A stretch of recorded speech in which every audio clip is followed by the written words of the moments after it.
Vasudevaya. Om Namo Bhagavate Vasudevaya. Om Namo Bhagavate Vasudevaya. Narayanam Namaskritya Naram Chaiva Narottamam Devim Saraswatim Vyasam Tato Jayamudiraye Nascha Prayesha Bhadreshu Nityam Bhagavata Sevaya Bhagavati Uttama Shloke Bhaktir Bhavati Naishiki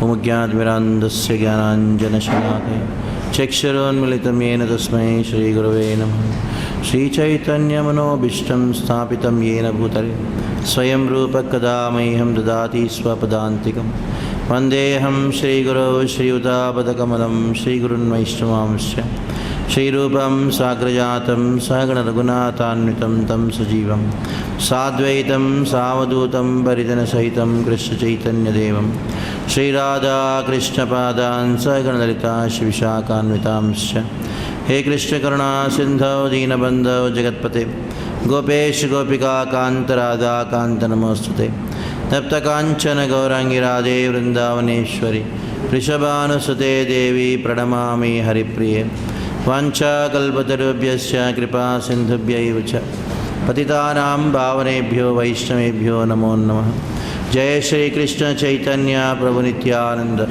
Shri Advaita Gadadhar Srivasadi Gaura Bhakta Vrinda Hare Krishna Krishna Krishna Hare Hare Hare Rama Ram Ram Hare Hare Hare Krishna Krishna Krishna Hare Hare Hare Rama Ram Ram Hare Hare Hare Krishna Krishna Krishna Hare Hare Hare Rama Ram Ram Hare Hare Hare Krishna. So welcome all of you to this monthly program of Sanjeevani. For past few months, we've been discussing about the first chapter of the Bhagavad Gita. Last time we did the first few verses of the second chapter, and we'll start where we left over last time.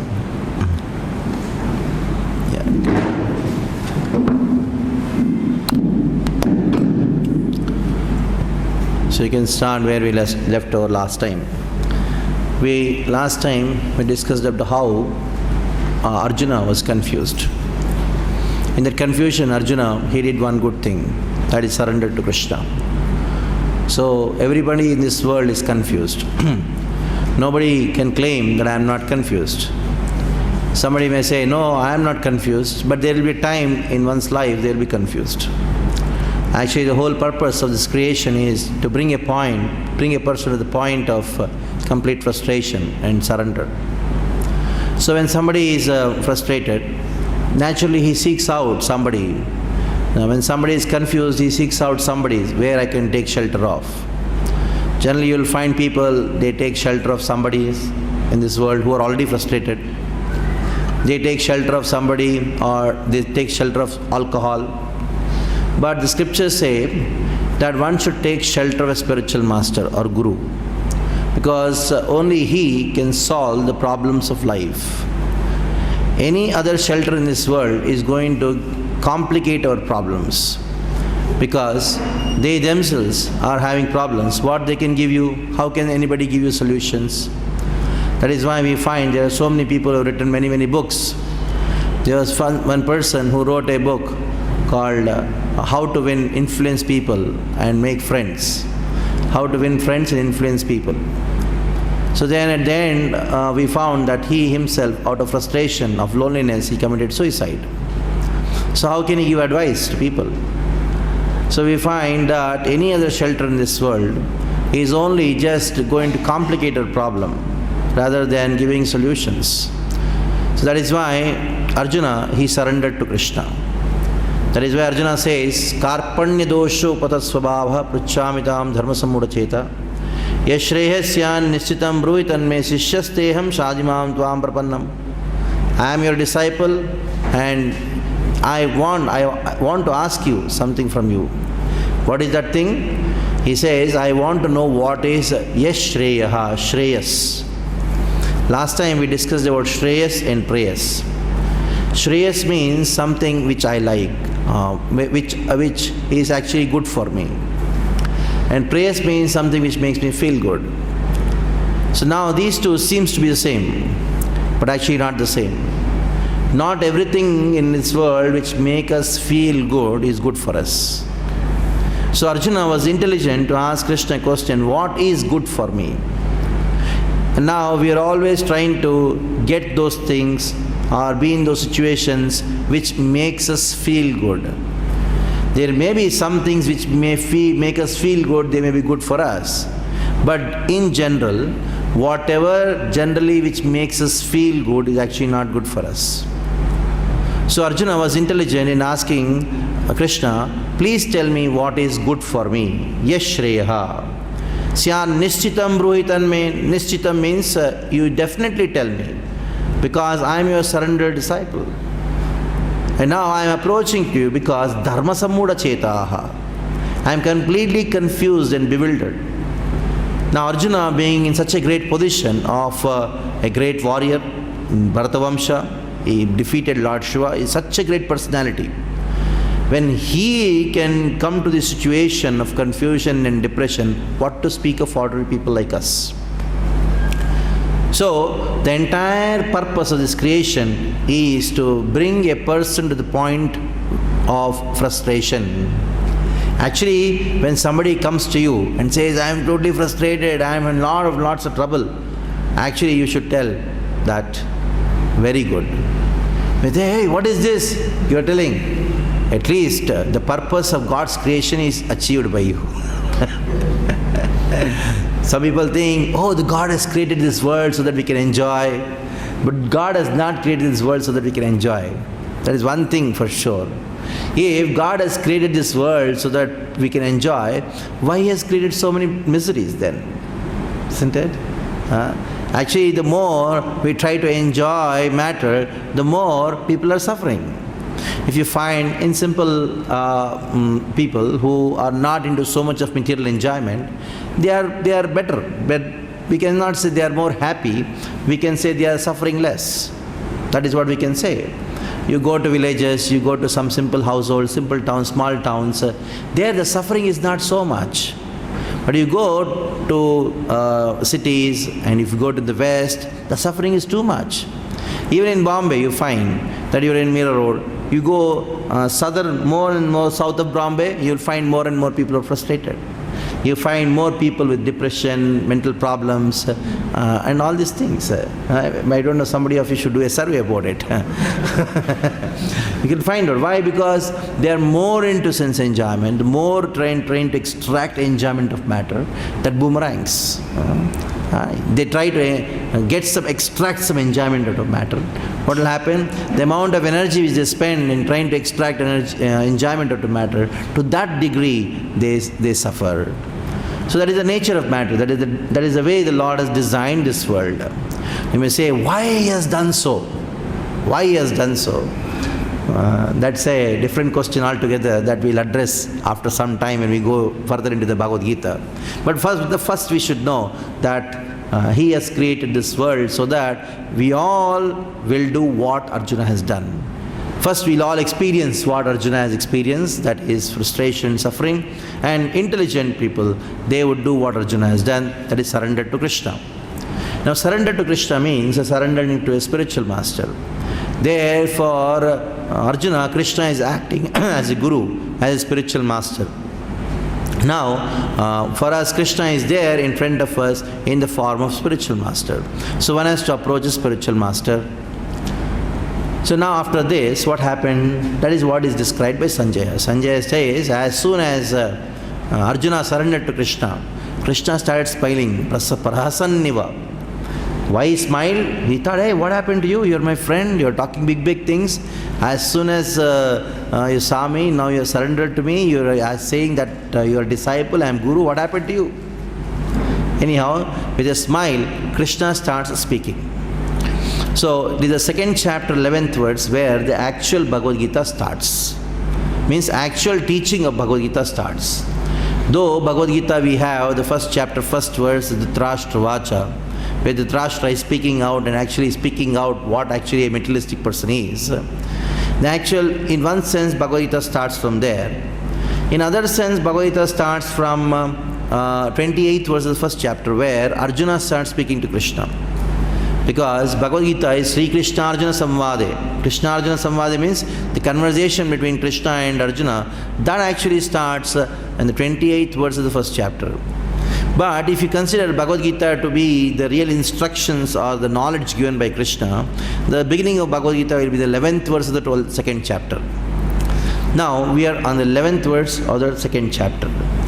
So let us see what Krishna says in the 11th verse.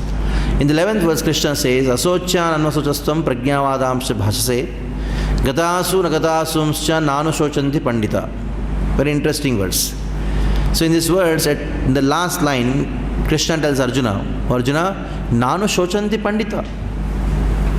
He says, Panditas, learned people, don't think so. Like somebody is there thinking or speaking in a very nice way, and then he is thinking somebody is a scholar. But at the end, one person comes and tells, a teacher tells, or somebody tells to him, oh, intelligent people don't think so. What does it mean? You're a fool. It's a good way of telling you're a fool.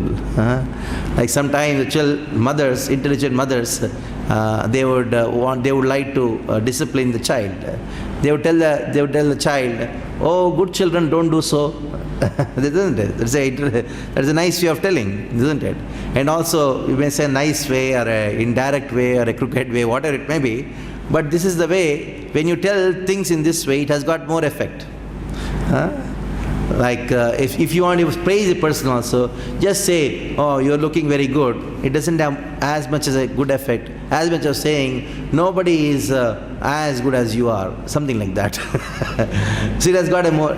So scripture, sometimes they use this methodology of describing a particular thing, because it has got a deeper impact. What is that method? The indirect method. The indirect method of describing or telling something. So Krishna also used the same method of saying that Nanu Sochanti Pandita. Pandita, learned people, don't think so. And that means you are actually a fool. Now, Arjuna's foolishness is not only in Asochan Anusocastam. So Krishna says Asochan Anusocastam. That is the foolishness of Arjuna. Now, what is the meaning of Asochan Anusocastam? By addressing Arjuna, Krishna has revealed the fundamental problem in this world with all of us. What is that? To think about those things which are unfit to be thought about. You make a list of all the things what you had thought today. Make a list of it. And before you go to sleep, read them. You laugh and laugh and laugh. But you laugh at yourself actually. Because all those things are so stupid. Have no value in one's life. Even in material life, they don't have any value. Most of the thoughts would be, what is he thinking about me? What is she thinking about me? Why she talk like that? What's wrong with me? So all these things go on. Actually, there are so many things which we think about somebody negative, presuming something he must have thought about like this, she must have thought about like this. Because of so many presumptions, we land up into this big grave of thinking about those things which are not fit to be thought about. So this is the fundamental problem of everyone in this world. It is a big psychological problem, you may say. Everyone. It is a common disease which everybody has. And Krishna points it out. He says, Asochan Anvasocastam. thinking about, elaborating or contemplating on those things which have no value in anybody's life. What we are speaking? Prajnavadamsha bhashase. Now Krishna further says to Arjuna, thinking about those things which are not fit to be thought about, what are you doing? Prajnavadamsha bhashase. You are speaking as if you are a very learned person. Actually, every book in this world or every speech in this world are by those people who think themselves to be very learned. But they are foolish because they are thinking about those things which are not fit to be thought about. That is the sum and substance of the entire literature, of all the literatures which are there being published or going to be published. The newspapers, the magazines, the TV, and you ask someone, what they say? I think so. Means what? They are talking about their thinking. And what is the thinking? Which is not fit to be thought about. Now you go on the street, you don't look at the garbage because it is not fit to be even looked at. In the same way, it is a garbage which is being thought about. It is not even fit to be thought about. We give so much of value to it. So much of value. People are walking in the road, standing on the road, thinking that what will people think about me? Actually, nobody thinks about you. Still, we give so much of value to that. So I have to be in a particular way so that I'll also have some kind of thing. You go to some party and you come back, I think he's thinking something bad about me. Why he should speak like that? What does he think about himself? All these thought comes in the mind. Whole day this is the only thought. I'm also very great. Only he's great or what? I also have some things. And apart from these things, what's going to happen to me? Will I get this or not? What if it had happened, this thing would have happened to me? Hope I should have taken some other job. Hope I should have did some other study. Hope I should have done something else. Oh, what I did. I should have not sold my flat. The rates of the flats are increasing. So many things. So past or future, even the present, everything is totally messed up with those thoughts which have no value, which cannot be revoked. You think about those things. Now, while thinking about those things, when somebody asks you to speak, you speak as if you are a learned person. So this is the disease of Arjuna. This is a disease which Krishna has pointed out in all of us while pointing Arjuna. Asochan anasocasvam prajna vadamsha bhashase. Now, what does an intelligent person think about? Prajna vadamsha bhashase gatasu nagatasumscha nanu shochanti pandita. Panditas or learned people, they don't think about these two things. What are the two things? Gatasun, agatasun. So here we would like to elaborate on this particular point. So now this is where Krishna starts speaking about the knowledge of the soul. So to understand this word gatasun and agatasun, we should have some background about what happens at the time of death. Now death is a very big subject matter of study. So what exactly happens at the time of death? Most of your doctors, and all of your doctors, you all know a patient dies. And you say, you give a certificate. As a certificate says brain dead. That's what is a certificate, which says it's brain dead. Now what exactly happens? That is like a bewildering point. Why? Because there is no knowledge about the soul. So here Krishna begins his instruction to Arjuna by giving the knowledge about the soul. Now let us see, according to Bhagavad Gita and Vedic literatures, what happens at the time of death. At the time of death, what happens is, the body is there. Within the body there is something called soul. The soul leaves the body. But very interesting to note, the soul doesn't leave the body alone. Along with the soul, there is a covering. That covering is made up of mind, intelligence and false ego. Like, for example, you have two departments of study regarding mind. One is regarding the brain. One is neurology, other is known as psychology. So when somebody is not behaving properly, you take him to a neurologist. He checks does the MRI and everything, and then says, his brain is perfectly okay, but why is he still misbehaving? Then you have to go and take him to a psychiatrist, psychotherapist, psychiatrist. So he says there's something wrong in the mind. But ask him, where is that mind? Can you show me the mind? What is the color of the mind? Just very confused. So there is no understanding of the mind, what to speak of the soul. So there is a very elaborate description about the mind, about the intelligence, about false ego. What is this ego? We say, my ego is hurt. Some people even say, I am very hurt. No, there is no blood coming out. Where are you hurt? No, I am hurt. So who is that person who is hurt?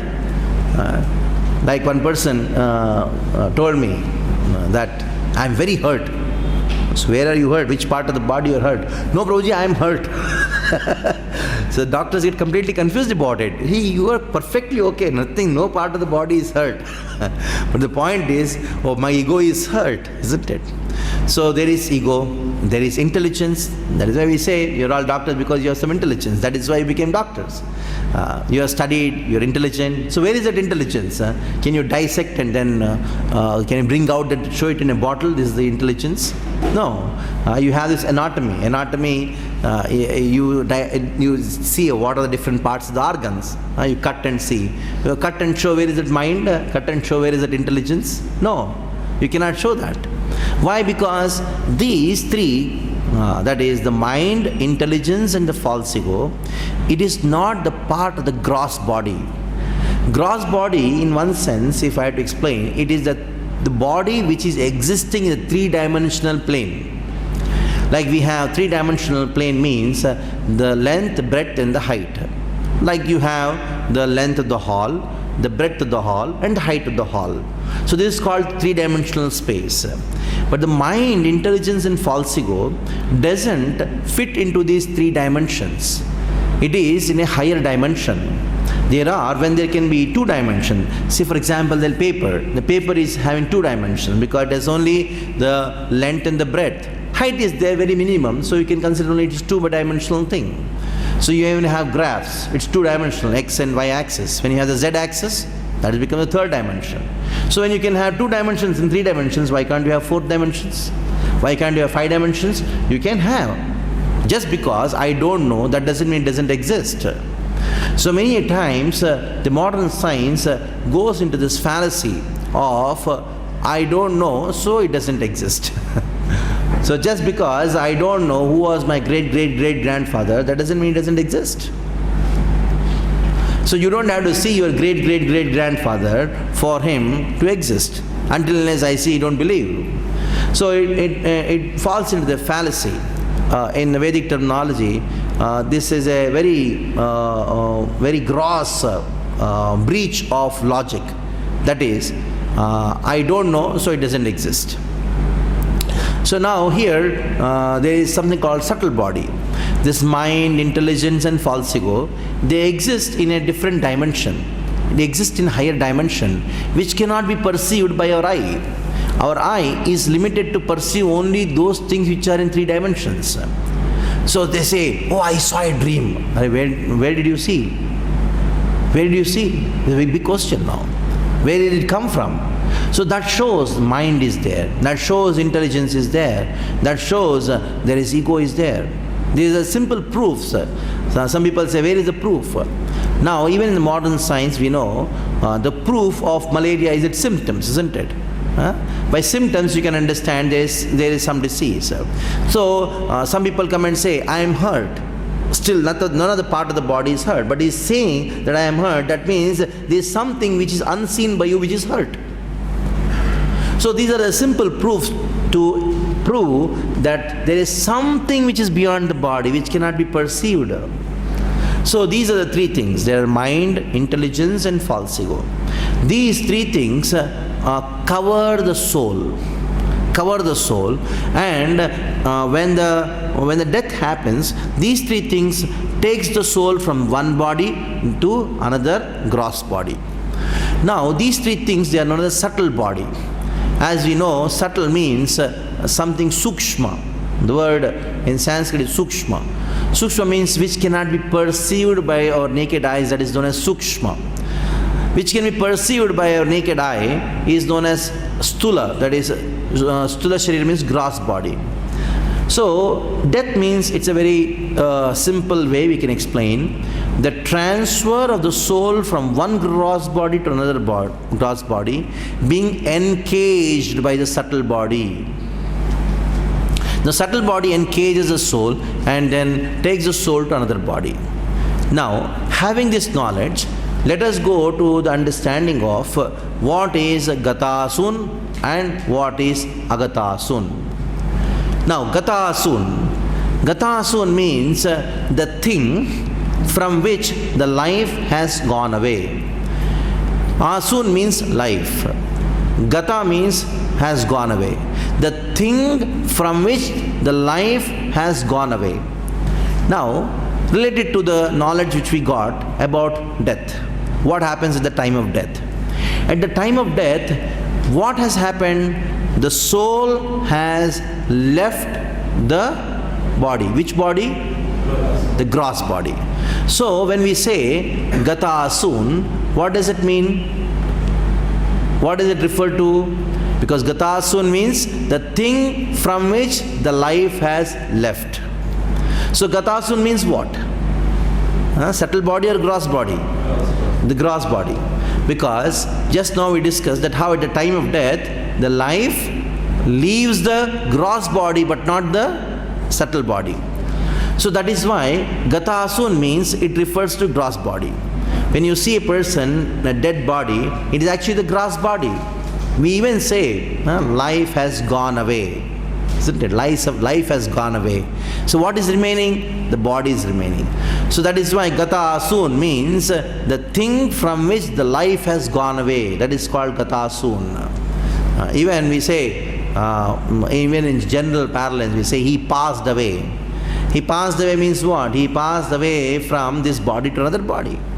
Like we say, he passed out of the college. That doesn't mean he doesn't exist somewhere else. He passed out of this particular college. He passed from this way. That means he's in some other way, he's some other place. So this is how the knowledge of the soul has been established by Krishna in the very first verse. The knowledge of the eternity of the soul has been established. So this is a very, very important concept which has to be understood before trying to get into spiritual life. Actually, these days, the biggest problem is people want to be spiritual without knowing what is soul. That is the biggest flaw in people trying to become spiritual. So, in trying to become spiritual, they forget to get the knowledge of the soul. So ultimately, they land upon the mental platform and think that, okay, I'm spiritual. No, the foundation of spirituality is the knowledge of the soul. That is why Krishna gives the basic knowledge of the soul. Like you cannot write any poetry without learning ABCD, isn't it? So first you have to know ABCD, then you can write poetry. So people attempt to write poetry without learning ABCD. What will happen? They will not write poetry, they will do something else. So the fundamental problem in the entire so-called people who are on the spiritual path is they are all trying to progress spiritually, but without learning ABCD. That is why Krishna is trying to hold the hand of Arjuna and explaining to him, my dear Arjuna, understand that you are not this body, you are spirit soul. Know the nature of the soul, know the nature of the body. Without knowing the nature of the body and the soul, trying to progress spiritually is foolishness. So I was just in Vrindavan, I was traveling the train. Yesterday evening, I had a discussion with an young couple. So they just saw us and then told, no, we are also very spiritual. I told them, yes, very good, nice, you are spiritual, it is very important to be spiritual. Then the talk went on, they started speaking that how we are spiritual. And I asked them, do you know what is soul? I told, no. You know how body is temporary? No, we want to be spiritual. We don't want to got all these things. We don't want to know all these things. And then I told, why don't you read the Bhagavad Gita? No, we want to be spiritual. We don't want Bhagavad Gita and all. I told, what is this? It is like, I want to become a doctor, but I don't want to read any books on medicine. So it is so strange. So then they told, we're all spiritual, no? Why you require any book to be spiritual? So it's a strange argument. I had to break my head to how to answer this question. They say that you just have to realize yourself. Why you require any book to understand spirituality? Because you are spiritual. Then I told, I cannot talk to you now. It's very difficult to answer this question. So then after some time, then I asked him, who is she? Then he told, my wife. Okay. I asked her, who is he? She told, he's my husband. Then immediately I told, so now this is where I want to talk to you. So you told you are soul. Now you say, he's my husband, and you say that she's my wife. That means you don't know that you're soul. That you don't know you're spiritual.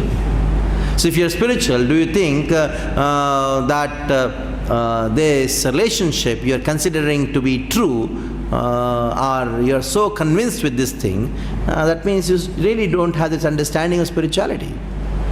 Because you still think that I am husband, I am wife, or she's my husband, she's my wife and your husband. So the very fact that you are calling each other, you have a relationship which is on the platform of the body. Where were you 100 years back? Whose husband you are? Whose wife you are? After 100 years, where you will be? Then they became really serious. It's true. So that is the only way you can actually shake the consciousness to make them understand it is not that you can be spiritual without studying Bhagavad Gita. That is why Krishna is beginning with a simple concept of the soul and the body. So Gata Asun. Gata Asun means what? As we just discussed, Gata Asun means the grass body. And Agata Asun. What is the meaning of Agata Asun? Agata Asun means the thing from which the life air or the soul has not gone away. Now we know very well that when the soul leaves the body, it is encaged by the subtle body. That means the soul has not left which body? The subtle body, which is made up of mind, intelligence and false ego. So now this gross body and subtle body. Now Krishna says, Nanu Shoshanti Pandita. The things which are related to the gross body and the subtle body, that is not so important. What is important? Important is the soul. It's a very interesting thing. You have a patient, the children who love their father and they are willing to spend any amount of money on the patient to get him cured. They love so much. Now they have spent lakhs and lakhs of rupees. The operation happens and then somehow it fails and that person dies. As soon as they die, as soon as the person dies, they would not spend a single rupee more in the hospital. Why? The body is still there. Why they would not spend the money on that body? They had spent lakhs of rupees. Now why they are not willing to spend? There's no right to the money. That means earlier when they spent the money on actually whom they were spending the money on. So unknowingly they were actually spending the money in the life, not in the body. So unconsciously we know, but we are not really conscious about it. Say this thing, my father is still there, no? Why don't you spend more money on this? No, you say he's passed away. Oh, he passed away. Who passed away? Tell me. No answer. So that is why here Krishna says, this is ABC of spirituality. ABC is just to understand, any building which has got a strong foundation will last long and will look beautiful also. We can do nice interiors on it. So the ABC or the foundation of spirituality is this. This words which Krishna has spoken. Without understanding this words, either Ganesh Chaturthi or Janmashtami or Radhashtami or that vrata, this tapa, it has no value. That is called religiosity. Now everybody in this world, especially in India, people are religious. You go to their house, you will find in some corner there will be some photos. Now do something in the morning and the evening, and then you have a big photo called a TV, and that becomes your Lord. So this is called religiosity. Religiosity means you go and ask him, Bhagavad Gita, you ask soul? No, I don't know. So that is a difference between religiosity and spirituality. Spirituality means the things which you do based on the knowledge of the soul, that is called as spirituality. Even though it may be something Vedic, if it is not based on the knowledge of the soul, that is called religiosity. So just by doing something Vedic, just by doing some vrata, some tapa, some festival, that doesn't make a person spiritual, because the basis of all those actions is not based on knowledge of the soul. So now Krishna explains this thing, that is the knowledge of the soul in the very first words. Immediately in the 12th verse, Krishna says that Natvevaham jatunasam neme janadipa nachevara bhavishyama sarve vaimata param. So he talks about the nature of the soul. What is the first and the foremost nature of the soul? What is the first quality or the knowledge about the soul? It is the soul is eternal. Natvevaham jatu nasam neme janadipa nachaiva bhavishyama sarve vaimata param. Now Krishna say, Natvevaham jatu. Jatu means has taken birth. My dear Arjuna, neither I, nor you, nor all these people who are standing in front of us, they have neither taken birth in the past, nor they are taking birth now, nor they are going to take birth in the future. Natvevaham jatu nasam neme janadiva nachaiva na bhavishyamaha. Even in the future, they are not going to take birth. That means, Krishna in simple words has told, none of us, neither you, neither me, nor these people were born. Now, if you go anywhere, say, oh, we say, when you were born? And that is a question they ask. And Krishna, in the second verse itself, which is speaking, he says, you were never born. Just imagine the basis of the entire world is birth, isn't it? All the problem starts from there only. Birth certificate, that. You go anywhere, they want your birth certificate, the place of birth. What to speak of this? The basis of entire astrology is birth and all this. Krishna says, you were never born. You were never born. So, why? What is the nature of the soul? The soul is not born. Actually, when the baby comes out of the mother's womb, actually what is born? Who is born is the body that is born. That is what Krishna says.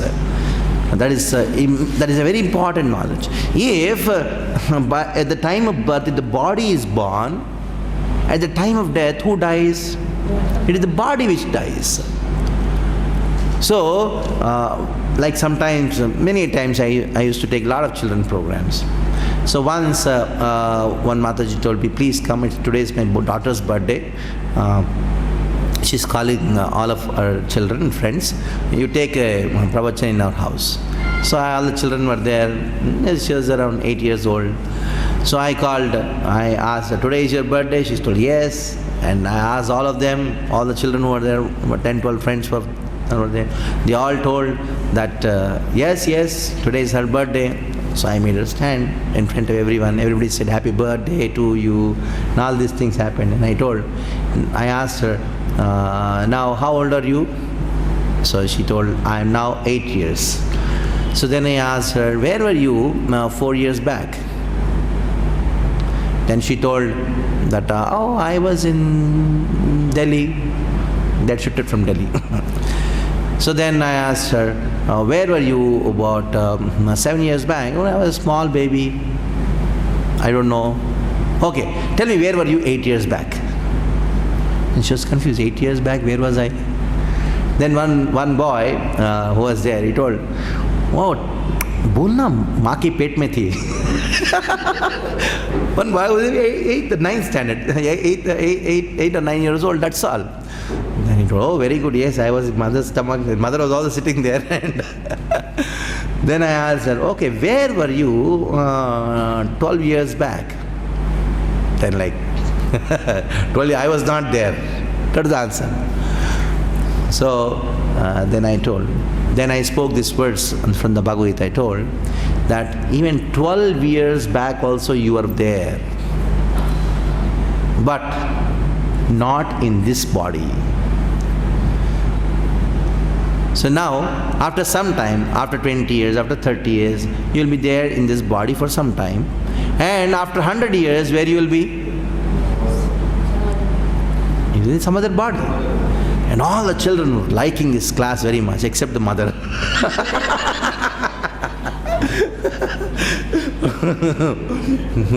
Then, at the end of the class, after that, the mother came and told me with very morose face, Prabhuji, I thought you were going to tell the children nice stories about Krishna.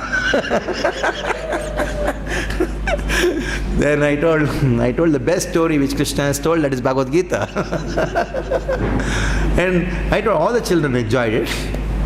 No, it's our birthday, you spoke about birth, you spoke about death, you spoke about previous life and the next life. Now what is all this thing? This is all, for us, You should have also enjoyed it. So that is the problem. So when you talk about the real story, they all want Krishna Katha, Krishna story, very nice. That is what happens in most of the Bhagavad Gita. They would like to hear stories and stories, but when it comes to the reality that yes, I am going to die. Yes, this body is temporary. Anything related to the body, it is all temporary. All the hard work which are doing, so that I can maintain my body, I'm trying to get things which are related to the body, I just have to leave. One stroke. And that's the only definite thing which is going to happen in this world, that is death. Nobody wants to hear about it. That is the only definite thing. If at all there is any thing which is a definite, that is death. Other things may be, may not be, perhaps. That's all. But we never think about it. So here Krishna says, neither you are born, neither you die. Neither I am born, neither I die. None of these people, what is born at the time of birth is the body. What is dead at the time of, what is dying at the time of death is the body. The soul never dies. So this is what Krishna says in the 12th verse. And also, while explaining this concept of the soul, that is eternal, Krishna also explains to Arjuna, it is not that all souls put together become one big soul. No, it is not so. Every soul is an individual. That is why he says, I, you and all. He has categorized them. He has categorized that I am individual, you are individual, and all these soldiers are individuals. It is not that after death, because there are some people who say that after death or after liberation, all the souls will become one big soul, that is called God. And now, God, who was a big soul, has fragmented and become small souls. There is some kind of philosophy, but that philosophy, which is called Mayavad, is not accepted because every soul is individual. Everybody's pain is individual, isn't it? Somebody has pain, he is experiencing that pain. I can only see and then feel some compassion. Others' pain is not experienced by me. That shows the soul is individual and limited to the body. It is not that all souls are together. All souls are one. No, all souls are similar, but at the same time individual. So this is the concept which Krishna gives in the 12th verse. Now Krishna goes to the 13th verse. He says, he gives a proof. He gives a proof that how this death is nothing but a change of body. He says, Kaumaram yavvanam jara tadaddehantara praptir dhiras satra muhyati. He says that you have Kaumaram yavvanam jara. Tadaddehantara prapti. Dehinosmin yatha dehe Kaumaram yavvanam jara tadaddehantara praptir dhiras satra muhyati. Now, Dehina and Deha and Dehi. Krishna uses words, two words, Deha and Dehi. Deha means body, Dehi means the person who is living in the body. Now, clear-cut understanding. Krishna, as explained in the Bhagavad Gita, whatever is explained, he gives such a nice and a graphical explanation that even if somebody hears little bit about it, they'll never be confused. There is no confusion about the soul at all. He gives an example. There is Deha, there is house, and the person who is living in the house. Deha means body. Dehi means one who is living in the body. So the distinction between body and soul has been done. Dehinosminyata dehe kaumaram. Now what is happening? Somebody may say, see, I am crying. Arjuna says, oh, I am crying because Bhishma and all these people would change the body. Isn't it? Because we have explained that body is temporary, anyway it is going to go away, but still the change of body gives me some kind of misery. As much as you may be staying in a house, you stayed in a house for maybe 10 years. Now you got a good house, better house, in a better location. Then while shifting to the new house, though it is a better house, though it's a wonderful house, still you have some pain, isn't it? Pain toward leaving the house, my old house, all the people around. That attachment is there. We cannot deny that, even though you get a better place to stay. So now Arjuna says to Krishna, you see, I am crying because when I shoot an arrow at Bhishma would change the body. But still the pain of changing the body is there, isn't it? So answering this question, Krishna says, yes. So you are so worried about the pain of changing body. Now, if you are so worried about changing the body, you should have been worried about when the body has changed from boyhood to youth. Like we all small kids. From a small kid, this body has grown to a youth or a young man, young woman. So now, is there no change of body? So why are you not crying at that time? Kaumaram Yavanam. And then there is old age. Old body came. You take the photographs of a small kid, young youth and old age. Keep 3 photographs. So, I. Oh, this is me, this is me, this is me. But the body has totally changed. And now Krishna says, Tataha. And he keeps another photograph of a small baby. Tataha dehantara prapti. The change of the body is always happening. So death is not the only change of the body. Even according to modern science, we know that every time, every second, there are so many cells which are dying, so many cells which are being born. We know that cancer means that the dead cells are not, the old cells are not dying or something like that. I don't have a real picture of it, but somehow some vague idea of what is cancer. Cancer means old cells don't die. That's called cancer, isn't it? So that means what? Every time the cells are dying and new cells are being born. And it is said that every 7 years, the set of the cells which you had previous 7 years are totally changed, and now it's a totally different body altogether. That means body has changed. So death is also a change. That is why Krishna says that Dehinosminita dehe kaumaram yavanam jara tatad dehantara praptir dhiraha. Dhiraha means what? One who is sober, one who is having knowledge of the soul, namuhyati, is not disturbed. See, the greatest damage, if anybody can experience, is what? Death. But Krishna says, anybody who knows these 2 verses, asochan asocastam pragyavadam sibhase, the 11th verse of the 2nd chapter, natvevaham jatanasam neme janadipa nacheva bhavishyami svayamataparam. 2 verses are enough to get out of the greatest fear of death. What else you want? The greatest fear is death. The greatest loss is death. You will be undisturbed.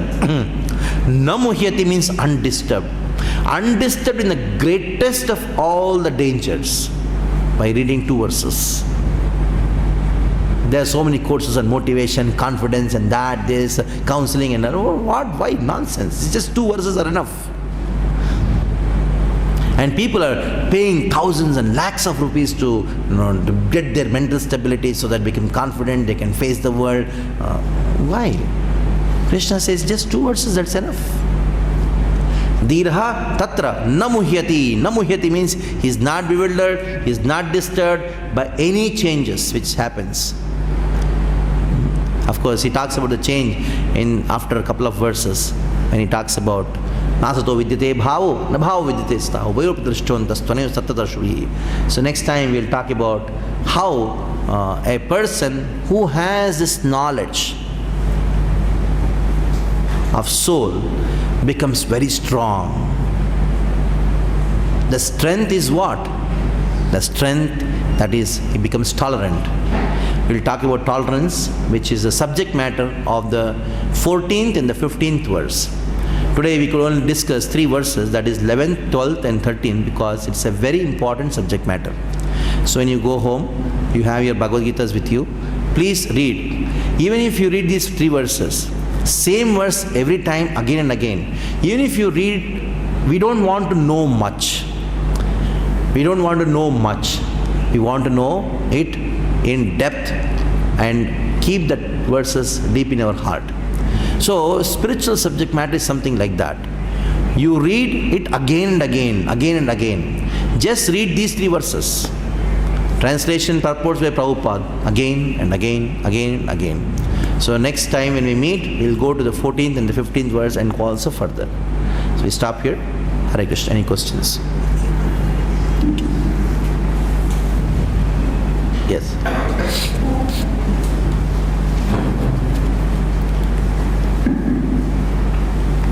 We are faced with a situation when patient dies, a lot of ladies which are pretty, and you know the knowledge that the other soul has passed away, he's not born, has not traveled.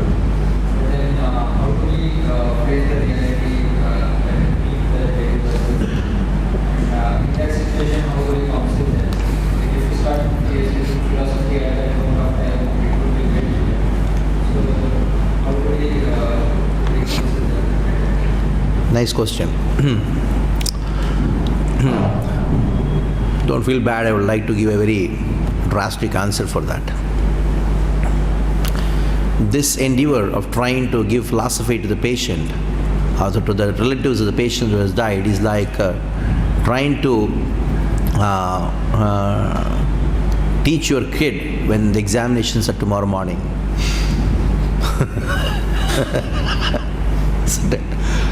So the best thing is to teach to those to the kid before the examination comes, isn't it? So the same scriptures talk about this thing. When somebody is too attached, when somebody is in too much of sorrow and misery because of the attachment, at that time the philosophy doesn't go inside. For the philosophy to go inside, you should be in the mode of goodness. In mode of passion and ignorance, philosophy doesn't go. There's suffering because of attachment is passion.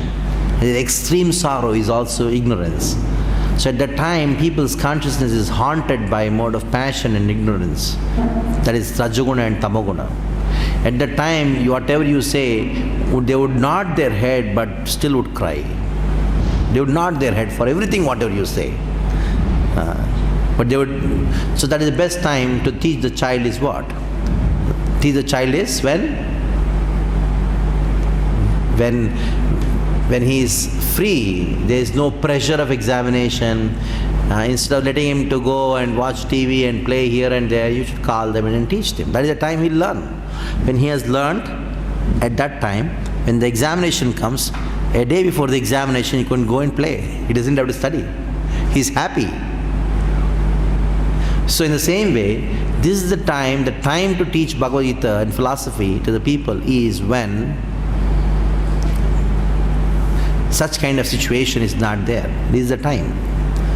So at the time you can give some soothing words. Okay, pray to the Lord or something like that.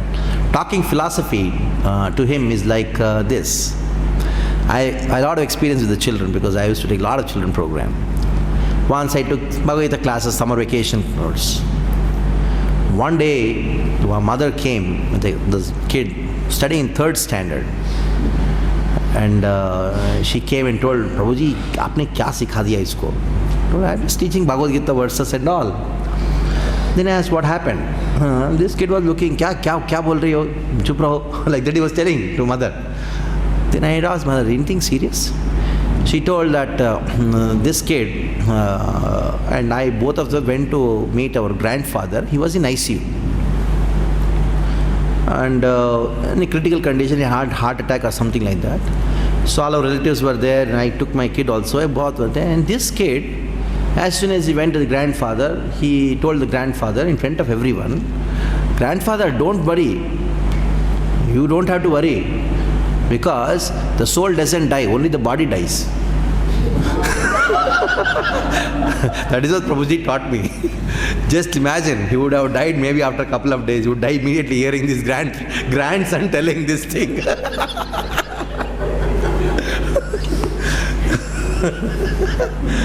So, at that moment, what you can do in emergency, you cannot make anybody prepared for this thing. So, the soldier is one who is always prepared, not that he is preparing when there is war, isn't it? So, like a good student is one who is preparing for the examination throughout the whole year, and before the examination is free, isn't it? So that's the best student. In the same way, the best person is one who equips himself with the knowledge of the soul and spirituality when there is peace. When the war comes, he can do. That is why there is a famous saying that prepare for war when you are in peace and prepare for peace when you are in war. Isn't it? So that is how now it is peace. Isn't it? So you have to prepare for death. And while dying, prepare for the peace in the next world. When you go back, come back to our spiritual world. Isn't it? They're simple things. But you just have to apply that. So now it is peace. Now I'm dying, not dying, you're not dying. It is peace. Everything is peaceful. So you prepare for war. Prepare for death. And at the time of death, prepare for the ultimate peace. So there's a very famous quotation from a war book, which was written by the Chinese. Of course, they base their whole scriptures from the Vedic literatures. Originally, it is spoken in the Dhanur Veda. Dhanur Veda talks about it. The caption of the Dhanur Veda is this thing: when you are in peace, prepare for war. When you are in war, prepare for peace. She applied to our life because our life is also a war, isn't it? So when you are peaceful, like this war-like situation is not there, prepare for war. When the war-like situation of death comes, that time prepare for the ultimate peace after death. Okay. Any more questions? Yes.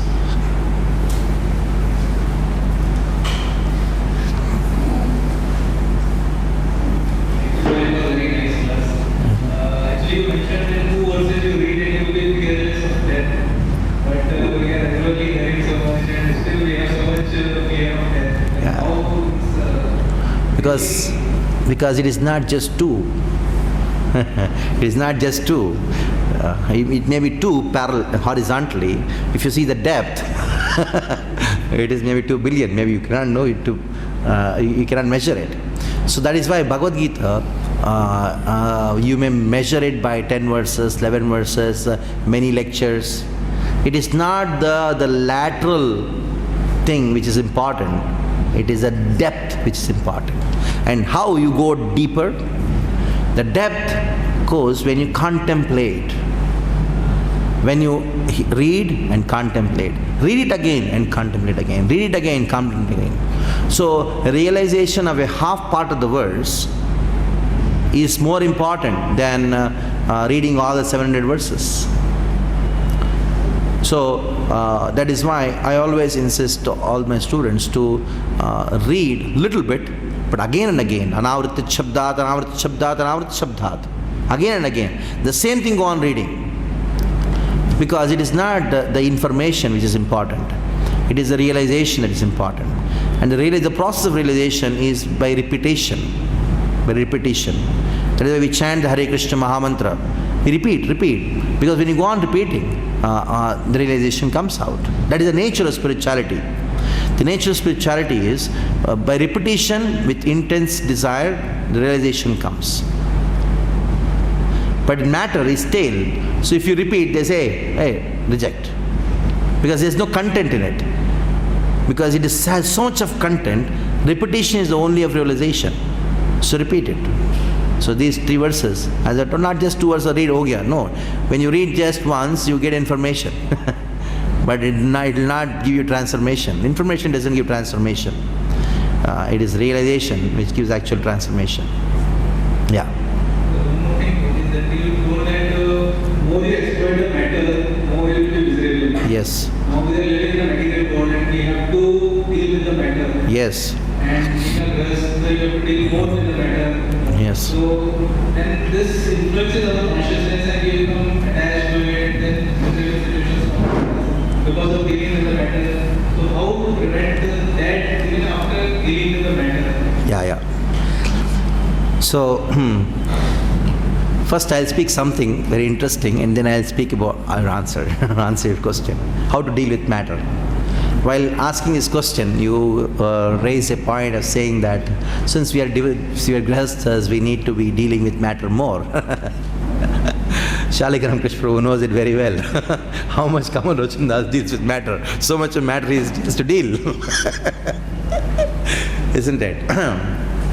So once the same thing happened when once I was in some satsang program, one lady came and told me, oh, we have children to take care, we have so much material things we have to deal with, how to progress spiritually. Then I told, okay, how many children you have? She said, okay, I got 3 children. So do you know, in our ashram I got 30 brahmacharis to take care? So 10 times more. What is your electricity bill in your house? Maybe 500,000 rupees, isn't it maximum? So it's 70,000 rupees a month in the temple. So it's just to bring to the point that everybody has to deal with matter, no matter whichever ashram they are in, isn't it?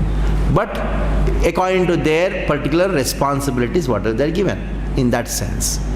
The sannyasis also have to deal with the material consciousness of the disciples, isn't it? One disciple comes and says, oh, I'm not able to chant properly. Why?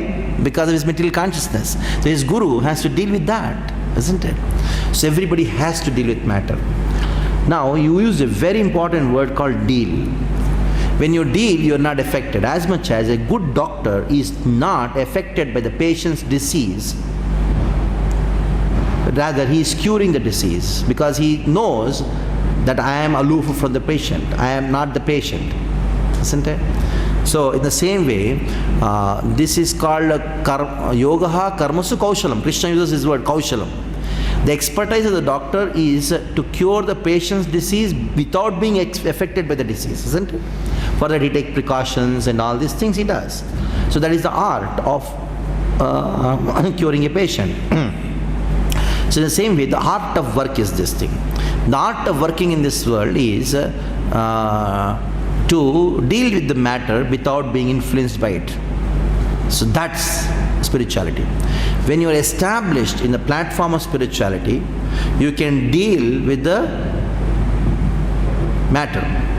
Now, what is the thing which makes the matter affect us? It is attachment.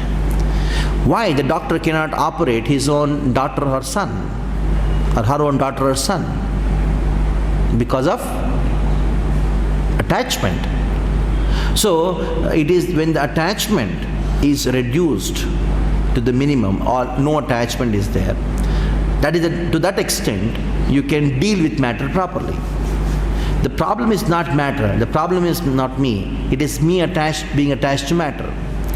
So the detachment happens by a regular process of chanting the Hare Krishna Maha Mantra, by reading Bhagavad Gita, by association with devotees. Then the detachment from matter happens. Simultaneously, attachment to Krishna and spirituality, devotees would happen. So it doesn't happen overnight. It happens over a period of time. So for that, since you use this word dealing, that means you are actually on the path. That is why you use this word dealing. That means you see I am distinct from matter. Isn't it? So it's very nice to hear this word from you, that how to deal. How to deal. That itself shows that you are in the process of understanding that I am distinct from matter. Okay? Okay, we stop here. Thank you very much. Next month we'll meet.